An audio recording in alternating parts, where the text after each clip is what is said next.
আসসালামু আলাইকুম ওরহমতুল্লাহি ওয়াবারাকাতুহু। এই দেখেন আওলাদ রসুল হুজুর কেবলা সাবের শাহ মাদ্দাজিল্লাহু আলাইহি হুজুরের শান অসাধারণ বয়ান, মাশাআল্লাহ। দেখেন ভিডিওটি, অসাধারণ বয়ান দেখেন।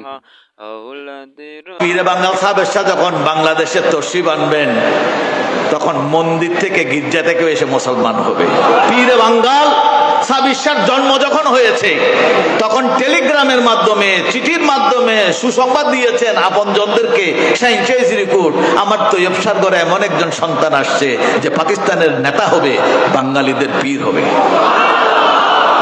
যে কারণে বাংলাদেশে এই হুজুর কাবলা আসতেছেন এখন, কিন্তু ওনার সুসংবাদ অনেক আগে আসছে। সেই 55 বছর হুজুরের বয়স, 1955 সালে হুজুর জন্ম নিয়েছেন। তখন থেকে সুসংবাদ চলতে চলতে আমাদের চট্টগ্রামে অনেক মাদ্রাসা দেখা যায় তাহেরিয়া সাবিরিয়া, ওনারটা 80 কি 82 84 সালে কৈগ্রাম সাবেরিয়া মাদ্রাসা।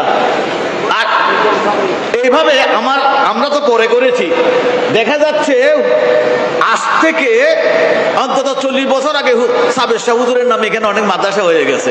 তার মানে বোঝা যায় দাদা হুজুরের সুসংবাদ মনে প্রাণে বিশ্বাস করেছেন ওনার মুরিদরা, তাই ওনারা নিজেরাই পীরে বাঙ্গাল সাবের শাহর আগমন সম্পর্কে সুসংবাদ দিয়ে আসছেন।